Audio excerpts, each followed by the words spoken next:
السلام عليكم ورحمة الله وبركاته. عاملين ايه يا جماعة؟ منورين.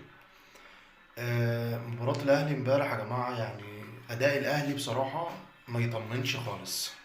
ما يطمنش حتى يعني إن هو ولا في الدوري ولا في دوري الأبطال.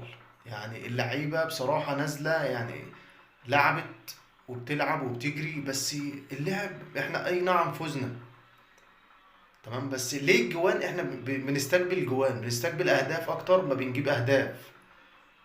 ده احنا كأن الدفاع بتاعنا هجوم في ضدنا. يعني احنا الدفاع بتاعنا مفيش خالص، الدفاع بتاعنا شوربة.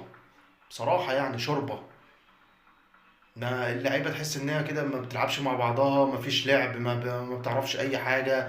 لعب كله عشوائي، حاجات كلها يعني بص، يعني اي حاجة كده، اي لعب، اي لعب. ما بيعرفش حتى يوصل الكورة، ما بيعرفش يطلع الكورة. ليه يا جماعة؟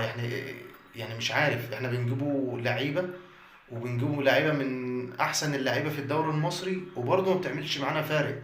رغم ان كده بتروح في اي نادي تاني منافس او اي انديه تانية، تلاقي اللاعب اصلا بيجي عندنا ما بيلعبش كوره، يروح هناك تلاقيه بيكسر الدنيا. ازاي ما تعرفش؟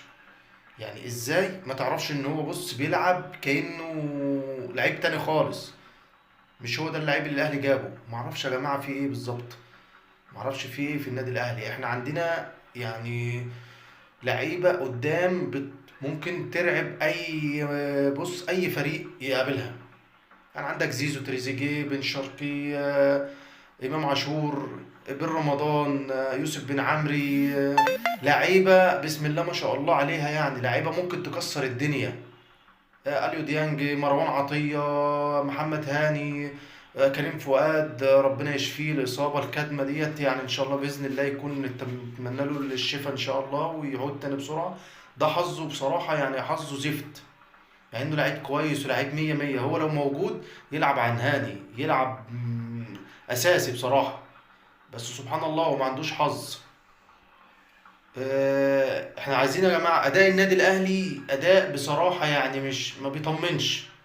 مش مطمن خالص. اداء النادي الاهلي ده مش ما يطمنش في اي حاجه. احنا عايزين الاهلي يا جماعه يلعب لعب يكون، يوصل كوره، يكسب، يفوز. احنا فزنا ثلاثة، نعم.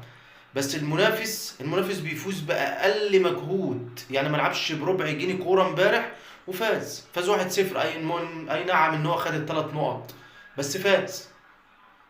تمن تمن مطوشه كده على التوالي وفايز، ومية مية وتمام، ما بيخسرش. وصلوا الحلقة دي ل1000 لايك يا جماعة، واشتراك في